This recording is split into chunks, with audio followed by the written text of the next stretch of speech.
Senator, can you tell us, to the best of your estimation, what's going to happen on your committee, on the Senate Judiciary Committee, over these next few weeks? I am assuming that we will get President Trump announcing a nominee very quickly. We know the list that he says he will choose from of those nominees. He's made public lists of the people he said he will consider.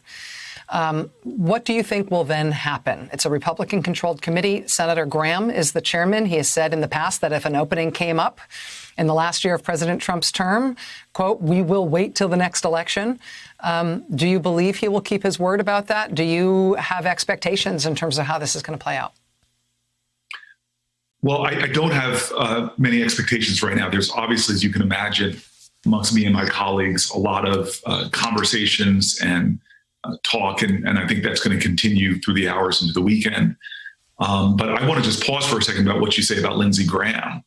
There are a lot of senators that went to the floor during the Merrick Garland, I'll call it a controversy because it really was, and made very firm statements about the timing of the election.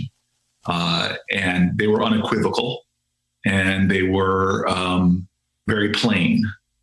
And I think that this is going to be one of the great integrity checks of whether people's word, honor, and integrity really is going to be steadfast. Now, I have no illusions.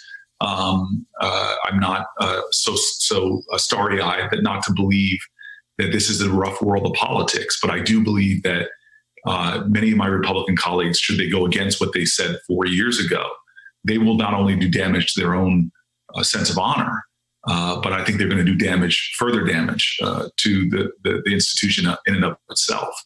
And so I don't know how this is going to roll, but if we cross that hurdle first with people like Lindsey Graham going against what they said 4 years ago and others who came to the floor and made plain statements, I think that we are going to go into unfortunately, another dark road. And I can't be sure how it all will play out.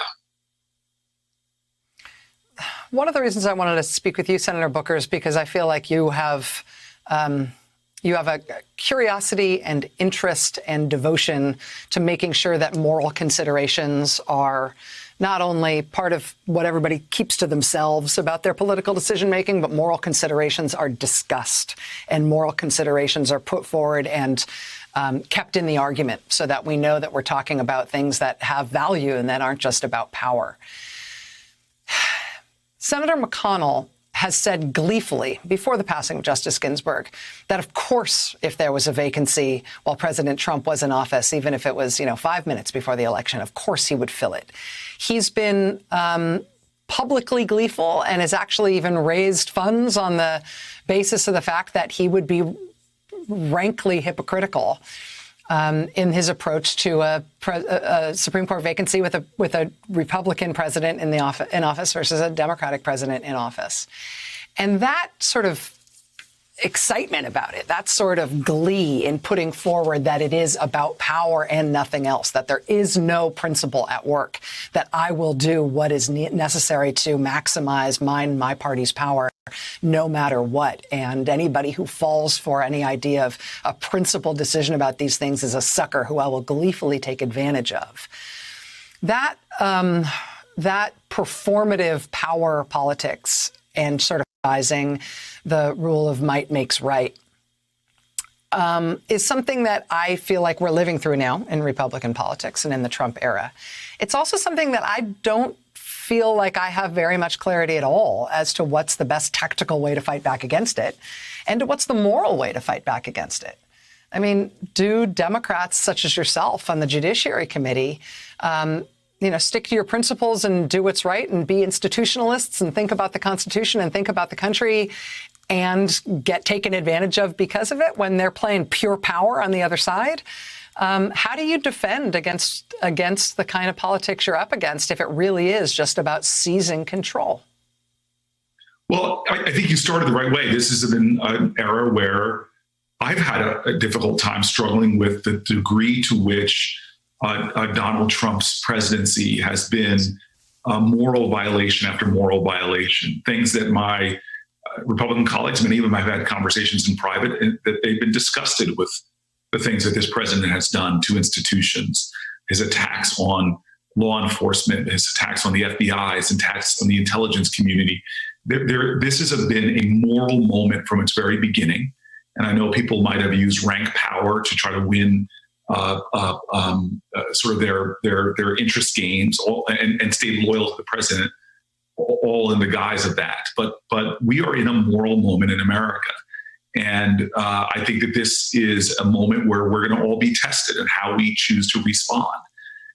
So I know there will be a lot of attention, rightfully, on Senate Democrats. There'll be people talking about what are the tactics or levers we have at all. I heard Hillary Clinton rightfully talk at the beginning of the show about whatever procedural techniques we have, tactics we have. But I also want to tell you, when they wanted to pull away the Affordable Care Act, it wasn't just Senate Democrats trying to figure out ways to protect healthcare for millions of Americans. It was America that showed up in a way that was so significant. And I'm hoping that this is a moment where America shows up. Regardless of what your political persuasion is, there is a clear way to go to honor how we set up the traditions under Merrick Garland, that if they're violated now with all that's at stake, I'm hoping people will speak out.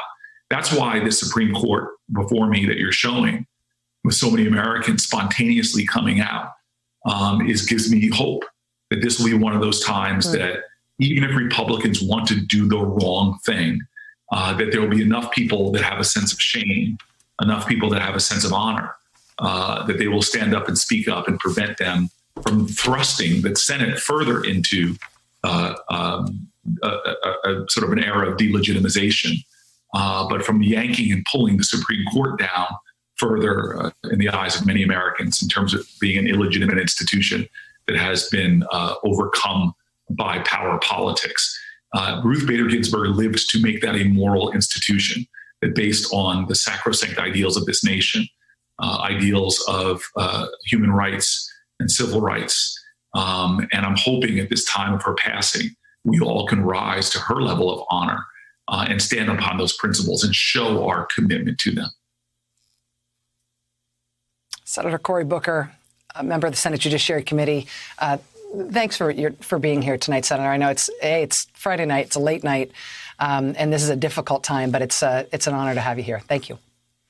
Thank you, Rachel, always.